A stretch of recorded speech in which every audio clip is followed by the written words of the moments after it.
Kit Core i9 de 800 e poucos reais do AliExpress. Galera, esse kitzinho aqui com processador de notebook chamou a atenção de muita gente na internet. Ele ganhou tanta notoriedade que eu fiz uma live aqui no canal fazendo o unboxing e os primeiros testes desse kit e foi o maior sucesso que esse canal já teve em todos os tempos. Tudo bem, o canal é pequeno, mas vamos lá, né, galera? Justamente porque esse processador aqui, com essa placa-mãe, tem um preço muito atrativo, a galera tá caindo em cima feito doidos. E durante nossa live, durante os nossos testes, algumas dúvidas ficaram no ar. E é justamente sobre isso que eu estou fazendo esse vídeo aqui hoje. Vou tentar responder algumas das dúvidas e ajudar vocês a fechar o melhor kit utilizando o novo Interposer 3.0, o Core i9 11900H de engenharia.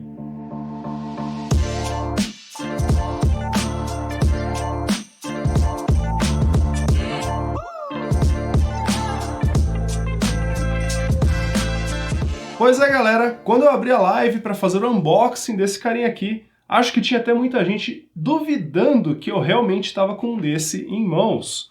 Isso acontece porque eu fui um dos primeiros a hypar esse processador lá no nosso grupo de promoções. Vou aproveitar e deixar um convite aqui para vocês. A galera que estava lá acabou conseguindo pegar muito barato, porque logo depois que comecei a postar surgiu um cupom e ele saiu por menos de 750 reais. Nem eu não consegui aproveitar essa promoção porque eu comprei antes e paguei mais ou menos 830 reais nesse kit, com o processador de engenharia e a placa-mãe. Obviamente, o processador é embutido na placa-mãe e é por isso que nós estamos chamando ele de Interposer, né? Ele remete aos processadores de notebook que são reaproveitados para fazer PCs desktop. Então fica aí o convite, nós temos esse grupo de promoção, nós abastecemos ele diariamente com as melhores promoções, as melhores peças de hardware, para que você não perca as melhores oportunidades para montar aquele PC gamer no precinho e com muito desempenho. Galera, logo que nós ligamos esse kit aqui, durante a live já começaram a surgir os questionamentos, né? Entrou na BIOS, a BIOS tem aquela cara meio carrancuda de BIOS chinesa.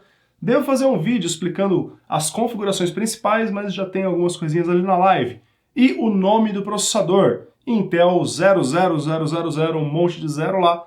E a galera começou a se perguntar, mas espera aí, cadê o tal do i9? Esse não era o Core i9 de 800 e poucos reais? Pois bem, pessoal, é importante nós termos o discernimento de que esse é um processador de engenharia. Esse processador é literalmente um processador que não deveria ser vendido. E eu até fico me perguntando às vezes como que o pessoal lá da China teve acesso a um volume tão grande desses processadores, né? Eu nem imaginava que a Intel fabricava eles com uma tiragem tão grande. O significado de ser um processador de engenharia basicamente quer dizer que ele não é a versão retail, a versão final do processador. Algumas pessoas andaram associando a internet a falhas de segurança e tal, mas nada tão crítico, galera. Assim, pode acontecer? Pode, mas não é uma coisa corriqueira, né, que processadores de engenharia tenham falhas de segurança que processadores retail não venham a ter, a menos que seja naquelas transições, quando rolou o Spectre e o Meltdown, mas isso nós estamos falando de muitas gerações para trás, gerações essas que já tinham a correção. Na 11ª geração da Intel, certamente isso daí já está mitigado. Obviamente a Intel não dá atualizações nem suporte de microcodes para esses processadores, já que eles não são oficiais e não deveriam ser vendidos, mas eles não têm assim uma falha catastrófica de segurança. Existem processadores de engenharia que efetivamente não são estáveis, e aí sim, esses daí muito provavelmente são um pouquinho mais fáceis de identificar. Nós rodamos durante a nossa live por horas e horas, o processador não apresentou nenhuma falha que mostrasse que ele estava instável em nenhum momento, tudo pareceu funcionar de acordo aí com as limitações técnicas do processador. Então, essa amostra de engenharia, como tantas outras que o pessoal compra, não tem nenhuma diferença assim muito palpável. O que a gente pode esperar é que muito provavelmente o i9 11900H, o verdadeiro processador,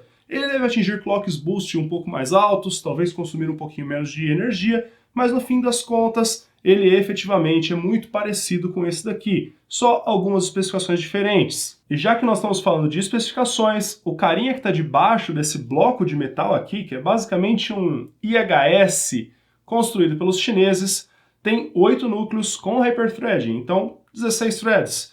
Ele consegue atingir clocks de até 4.8 GHz em apenas um núcleo, o que é bem raro nas aplicações hoje em dia, mas é uma das capacidades dele. E ele consegue sustentar um clock em todos os núcleos na faixa de 4.1 GHz a 4.2 GHz, foi o que a gente identificou nos nossos testes. Ele ainda conta com 24 MB de cache, o que é bastante cache, especialmente se a gente considerar que é um processador de notebook da geração passada. E ele trabalha com um PL1 de 45 watts, ou seja, esse é o consumo máximo que você vai ter tipicamente desse processador, e um PL2 de 109 watts. Então esse é o pico de consumo máximo que ele atingiria nas tarefas mais pesadas. Ele sustenta esse PL2 na configuração estoque dele por no máximo 56 segundos. Então ele dá aquela corrida e daí ele diminui os clocks para manter esse consumo máximo de 45 watts. Nós vamos discutir um pouquinho nos testes de estresse que eu fiz com esse kit sobre quais as implicações desse PL1 e PL2, mas basta saber que na maioria dos jogos o PL1 é mais do que o suficiente para manter o processador alimentado de energia para que ele rode com todos os núcleos no clock aí de 4.2 GHz, como eu falei para vocês. É um excelente clock com uma arquitetura bem moderna, baseado na 11ª geração da Intel, que inclusive nesses processadores de notebook, diferente dos de desktop, já são fabricados em 10 nanômetros, né? Enquanto os processadores 11ª geração da Intel são 14 nanômetros no desktop, no notebook já eram 10 nanômetros, como os processadores de 12ª geração deles. Então, ele já tem o que há de mais novo em termos de tecnologia de fabricação do lado da Intel e, junto com isso, uma arquitetura bem moderna, que é a arquitetura Tiger Lake, a 11ª geração de processadores da Intel. Eu não vou tratar do desempenho desse kit nesse vídeo aqui hoje, tá, pessoal? Senão esse vídeo vai se prolongar muito. O que eu quero falar um pouco hoje é sobre a questão da construção da placa-mãe e algumas questões das implicações sobre como escolher um cooler, quais as melhores memórias SSDs, para ajudar vocês a montarem o melhor kit possível com esse interposer. Se vocês quiserem ter aí uma palhinha de como ficou o desempenho, vou deixar o link da live que nós fizemos aqui. Vou deixar ela com os timecodes para vocês conseguirem chegar nos testes mais rápido.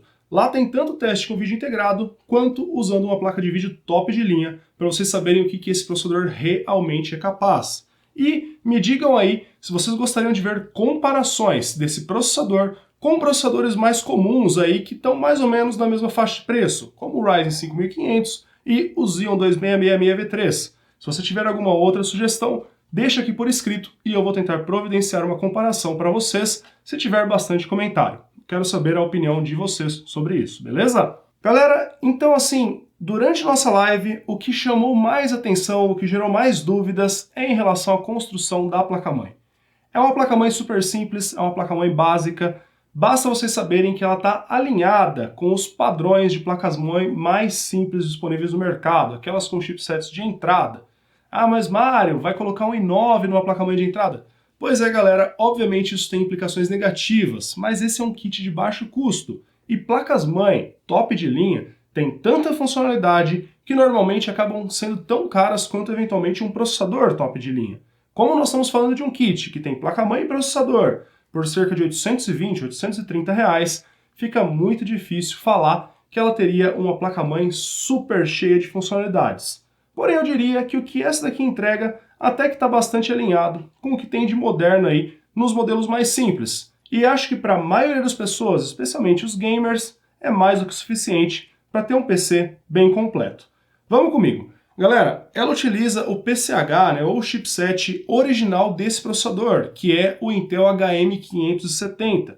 Esse chipset é super moderno e tem muita funcionalidade boa nele. Vamos começar aqui pelo painel traseiro. Ela possui só o básico, tá, galera? Mas temos 3 saídas de vídeo, sendo 2 HDMI e uma DisplayPort.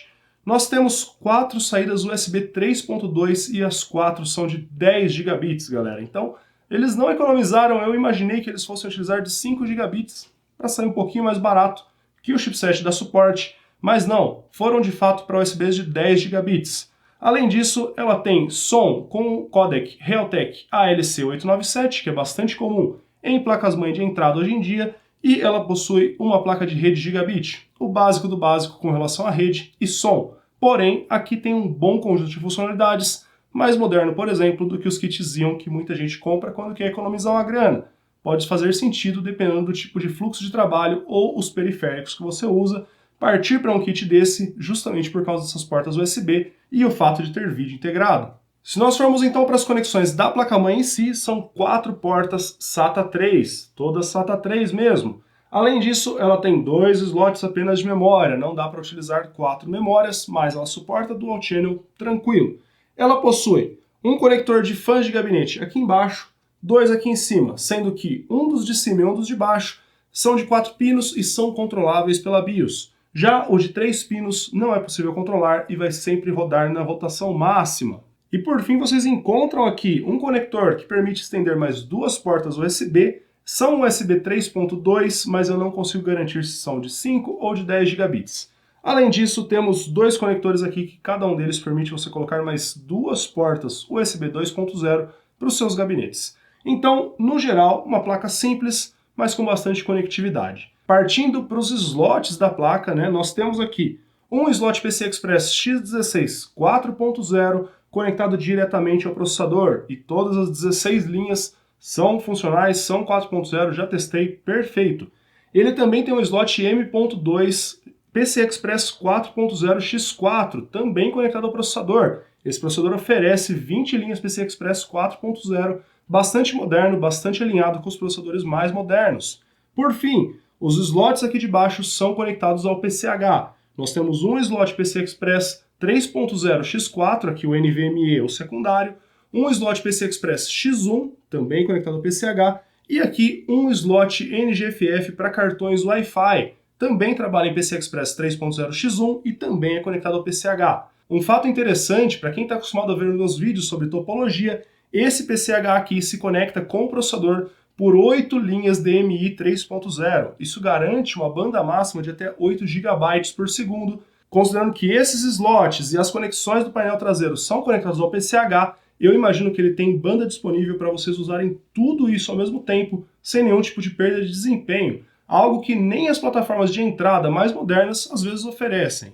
Achei bem legal, bem completo por ser um chipset oficial, muito bacana, especialmente considerando que é um chipset de notebook, que normalmente nem tem tanta expansibilidade. Ele oferece muita coisa boa aqui. Para validar que os slots NVMe e as portas USB ofereçam o desempenho que eu falei para vocês, eu utilizei um SSD NVMe 4.0.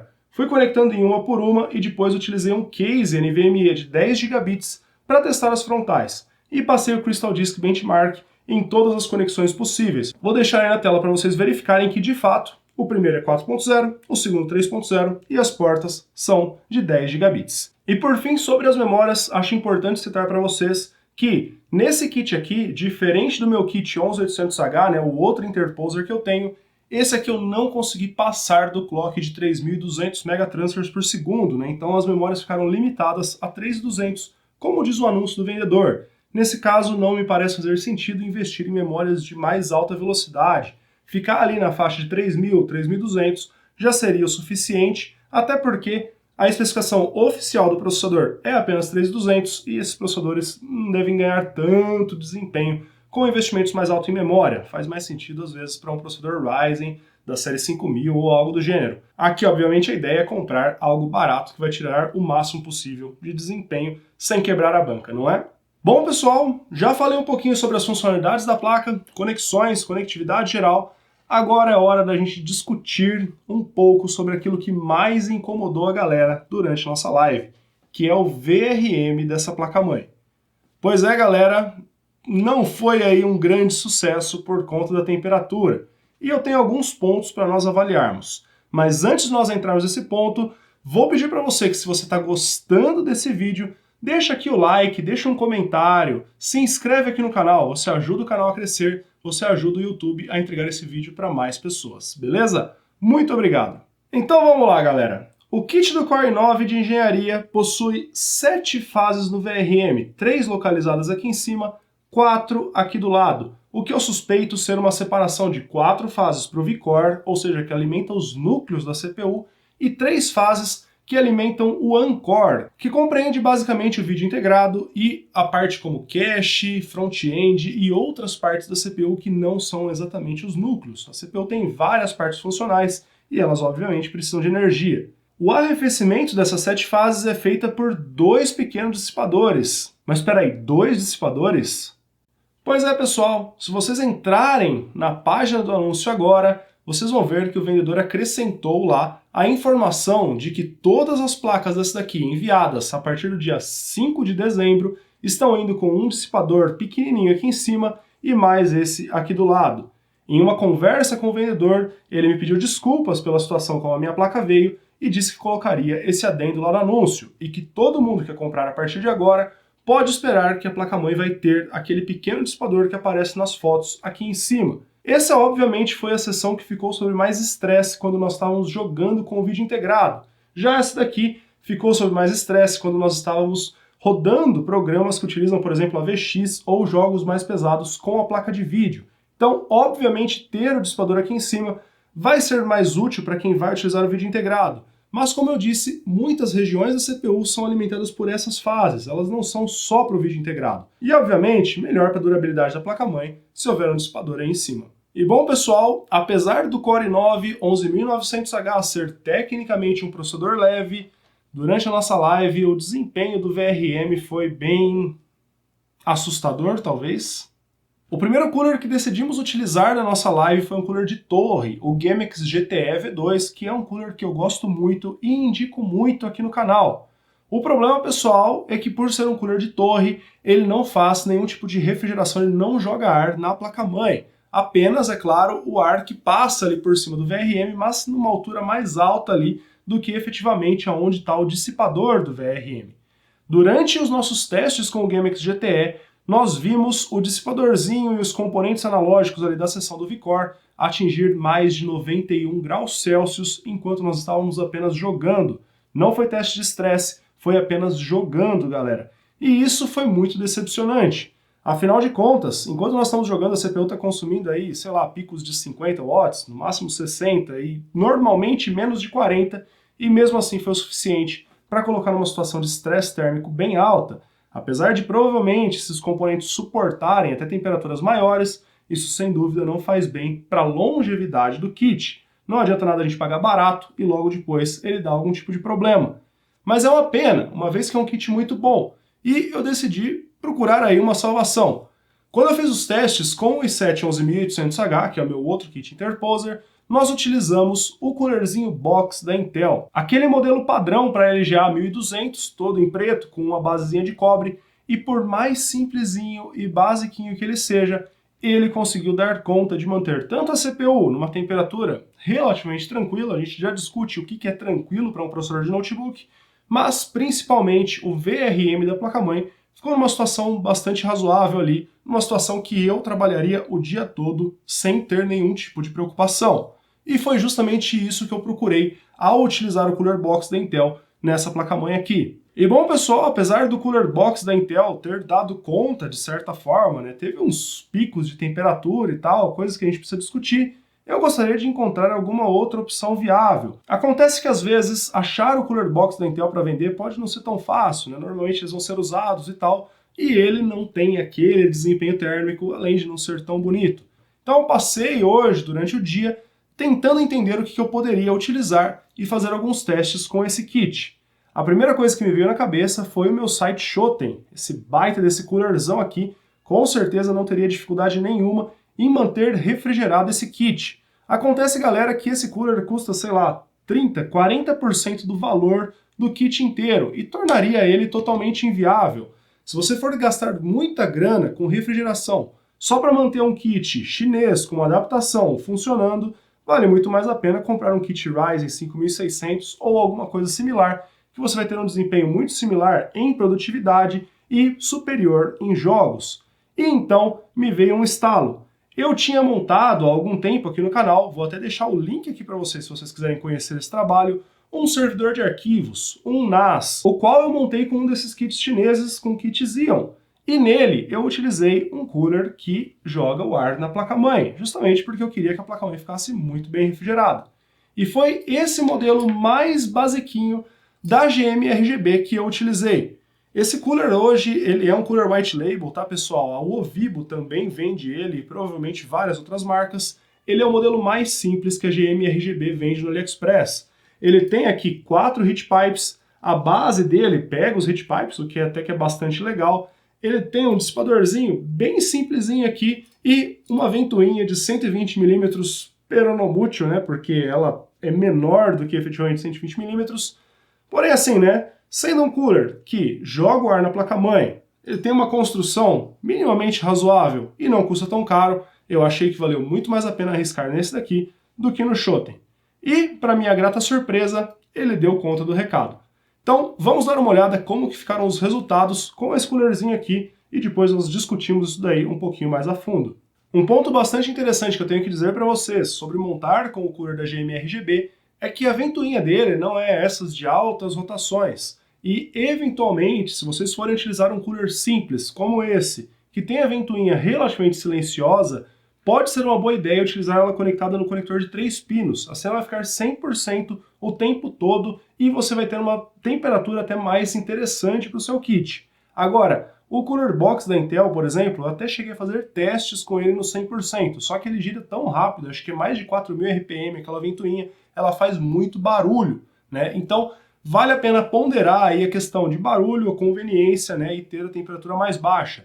E chegaram a me perguntar sobre a durabilidade da ventoinha rodando a 100%. Obviamente, pessoal, traz um desgaste maior, mas o meu lema é bem simples. Eu prefiro que a ventoinha fale do que a placa-mãe e o processador. Então, fica uma troca muito simples, né? Um cooler de R$120 que dá para trocar a ventoinha por, sei lá, 40 conto versus perder a placa-mãe e o processador por altas temperaturas. Muito fácil fazer a escolha certa nesse caso. E na montagem aqui eu decidi deixar o cooler da GMRGB ligado na placa-mãe, no conector de 4 pinos, que é controlado pela própria placa-mãe, e não mexi na curva de fan, quis deixar a curva padrão para ver como que ia sair o resultado de temperatura. Eu estou mostrando na tela para vocês agora o primeiro resultado, que é a temperatura em idle, então deixei a máquina ficar um pouquinho ociosa ali, só para ver como é que ia ficar a CPU e o VRM. A CPU ficou ali um pouquinho abaixo dos 40 graus Celsius, no VRM nós estávamos registrando aí aproximadamente 49 graus Celsius. Ah, um ponto importante. Hoje está um dia relativamente quente aqui, um pouco acima de 28 graus de temperatura. Normalmente, né, em lugares mais quentes ainda, a temperatura acaba subindo um pouco mais. E nos lugares mais frios, acaba sendo um pouco mais controlada. O primeiro teste que eu quis fazer foi com Cyberpunk, que foi um dos jogos que mais taxou nossa CPU durante os testes que eu fiz na live. Então eu executei o benchmark referencial do Cyberpunk 3 vezes seguidas no preset 1080p no Ultra, só para nós vermos como que ia ficar o resultado de temperatura depois da terceira rodada. E eu medi a temperatura e o que nós tivemos foi o seguinte: a CPU ficou com uma temperatura máxima de 72 graus Celsius, o que é muito, muito tranquilo para esse processador, galera. Acreditem, esses processadores de notebook atingem temperaturas muito altas. E o VRM ficou até um pouco abaixo disso, para minha surpresa. Em um teste muito similar, utilizando um cooler de torre, nós tivemos quase 95 graus Celsius de temperatura, simplesmente substituindo o cooler por um modelo bem simples, que joga ar na placa-mãe, nós já tivemos uma queda para a faixa de 70. Eu achei um resultado bem adequado, bem interessante e que com certeza não traria problemas para a placa-mãe, nem mesmo no longo prazo. E por fim, o meu teste de estresse preferido, que é o Cinebench R23. É ele que eu coloco para taxar a maioria das placas-mãe que eu testo aqui no canal. E galera, esse teste é importante fazer uma pausa para explicar um pouquinho para vocês aquelas questões do PL1 e PL2 da placa-mãe. Se vocês observarem esse teste, vocês vão ver que durante os primeiros segundos, eu vou colocar ali na tela para vocês, a CPU vai esquentando, esquentando, esquentando, até chegar ali na faixa de 100 graus Celsius. Ela parou mais ou menos no 99, na verdade. E aí ela fica um pouquinho quente nessa parte do teste e depois a temperatura cai bruscamente. O que aconteceu aqui nesse momento, pessoal, é basicamente o comportamento do chamado Power Limit 2 da CPU, ou PL2, como eu já disse para vocês anteriormente. O padrão dessa CPU é um PL2 de 109 watts, que ela consegue sustentar por até 56 segundos, ou seja, um pouquinho menos do que 1 minuto. E durante esse período de um pouco menos de 1 minuto, a CPU consegue gastar quanta energia ela quer, especialmente se tratando de um processador de notebook. E como que os notebooks tratam isso? Pensa, eu tenho aqui na minha frente um notebook da Dell, um Alienware, que é equipado com um i7 11800H, só que ele tem um espaço super restrito para ter aí coolers e heat pipes, etc. E normalmente ele funciona muito bem, já está comigo há muito tempo, às vezes eu escuto a ventoinha dele esguelando, mas está aqui, né? Pois bem, galera, se você coloca uma tarefa pesada para fazer um notebook como esse, é normal que a CPU, ao invés de esbarrar no consumo máximo dela, como foi aqui com o nosso kit, ela esbarre primeiro na temperatura máxima dela.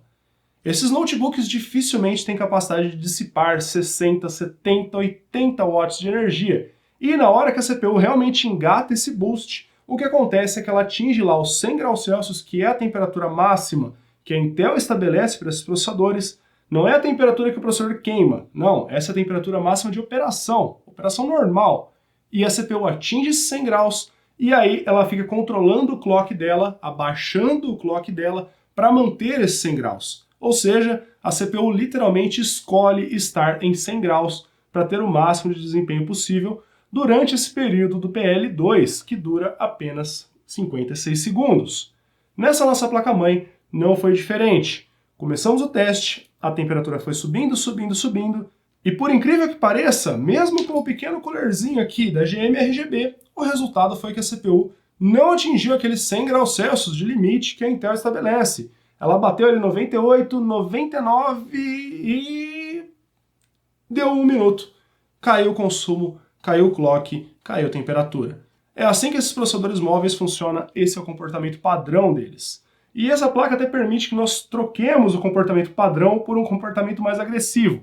Mas eu não vou sugerir vocês fazerem isso no kit de vocês, né? Depois a gente faz um vídeo explicando um pouco sobre isso, mas o comportamento padrão já é muito adequado, já dá para tirar muito desempenho com a CPU configurada dessa forma. Basta vocês saberem que o fato de ela poder dar esses boosts rápidos por curtos períodos de tempo já é o suficiente para atender. Quando você está lá num jogo e de repente acontece alguma coisa que o uso de CPU vai lá para cima, normalmente isso é momentâneo e de repente ele já abaixa. E por esse breve momento a CPU consegue sustentar aquele clock super alto e entregar aquele FPS insano. O impacto maior fica por conta de tarefas de produtividade, onde, obviamente, se a CPU pudesse manter todos os núcleos, 100% de uso, clock altíssimo, consumindo 80, 90 watts, ela desempenharia melhor. Então, contada a historinha sobre como que funciona o PL1 e o PL2, vamos para os resultados de temperatura do VRM no Cinebench R23. O teste foi executado por 15 minutos ininterruptos. Durante esse primeiro minuto do PL2 da placa-mãe, o processador chegou a consumir quase 81 watts, sendo que o package normal dele é 45.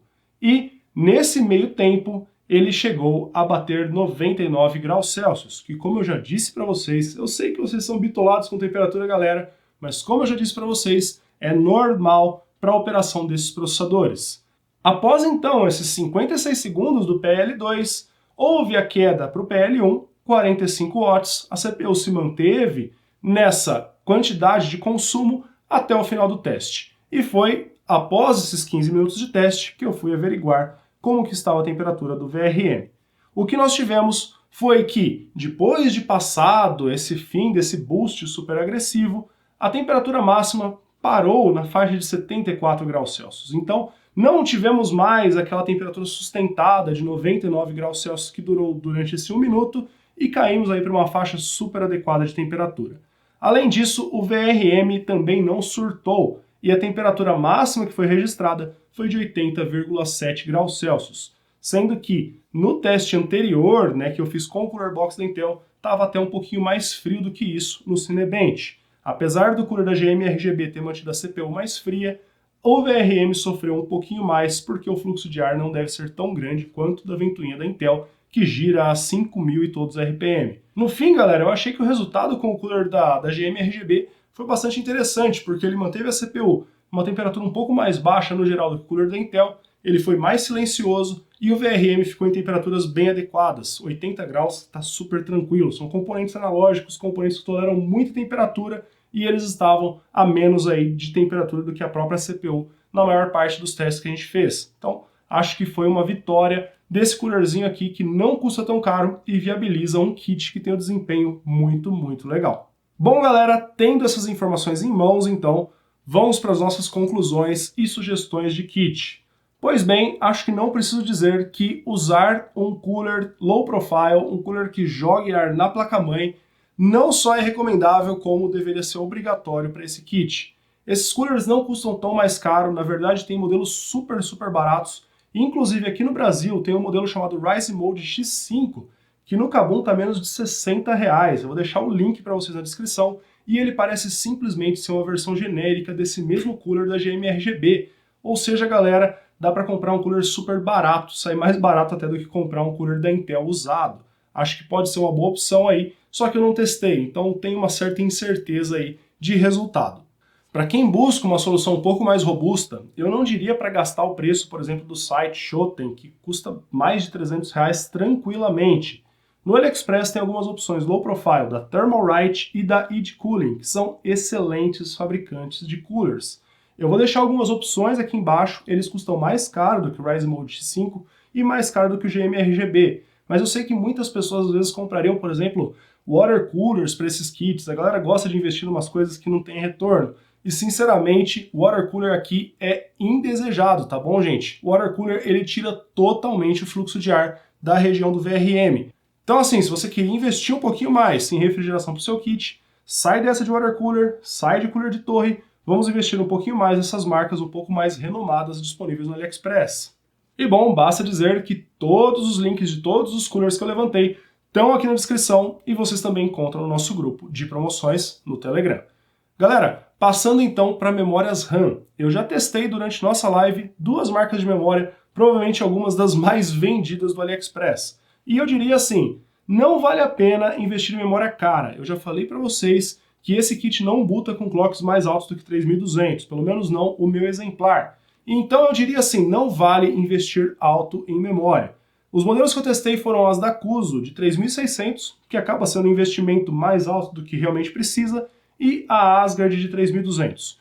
Vou deixar os links aqui para vocês, mas eu acho que é importante dizer que processadores da Intel costumam ser bem compatíveis com memória. Vocês podem, às vezes, até trazer memórias de algum kit antigo, ou eventualmente comprar algum modelo bem basiquinho, bem baratinho do AliExpress. Eu imagino que vai funcionar bem. Só tem um detalhe, tem muita gente pensando em migrar de kit Xeon para esse kit aqui. Esse kit não é compatível com memórias Reg ECC, aquelas memórias ECC registradas que costumam vender no AliExpress. Então fiquem espertos, ele não vai bootar com esse tipo de memória.